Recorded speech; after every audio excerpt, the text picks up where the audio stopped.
Israeli বর্বর হামলায় গাজা উপত্যকা জুড়ে গত ২৪ ঘন্টায় আরও ৭০ ফিলিস্তিনি নিহত হয়েছে। এতে আহত হয়েছে ২৭৩ জন। হতাহতদের মধ্যে শিশুদের সংখ্যাই বেশি বলে জানিয়েছেন চিকিৎসক ও উদ্ধারকর্মীরা।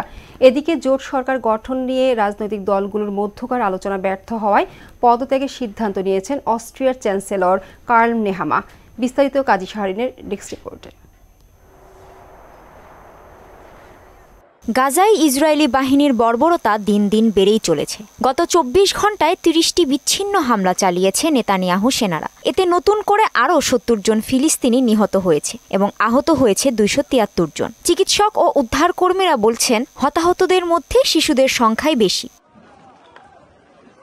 গত ১৫ মাসের লাগাতার ইসরায়েলি হামলায় গাজায় মোট নিহতের সংখ্যা ৪৫,৭০০ ছাড়িয়ে গেছে। আহত হয়েছে ১ লাখেরও বেশি মানুষ। উদ্ধারকর্মীরা বলছেন, ধ্বংসস্তূপের নিচে এখনও চাপা পড়ে আছে বহু মানুষ।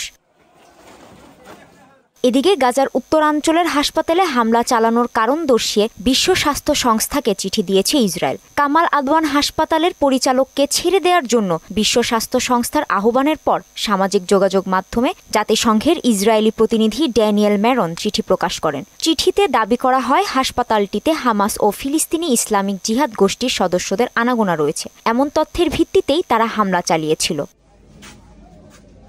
অন্যদিকে জোট সরকার গঠন নিয়ে রাজনৈতিক দলগুলোর মধ্যকার আলোচনা ব্যর্থ হওয়ায় পদত্যাগের সিদ্ধান্ত নিয়েছেন অস্ট্রিয়ার চ্যান্সেলর কার্ল নেহামা। তিনি জানান, আগামী কয়েকদিনের মধ্যেই সরকার প্রধান ও দলনেতার পদ ছাড়বেন। কনজারভেটিভ পিপলস পার্টি ও সোশ্যাল ডেমোক্রেটদের মধ্যে জোট করার আলোচনায় কিছু মূল বিষয়ে ঐক্যমত না হওয়ায় এমন সিদ্ধান্ত নিয়েছেন বলে জানান নেহামা।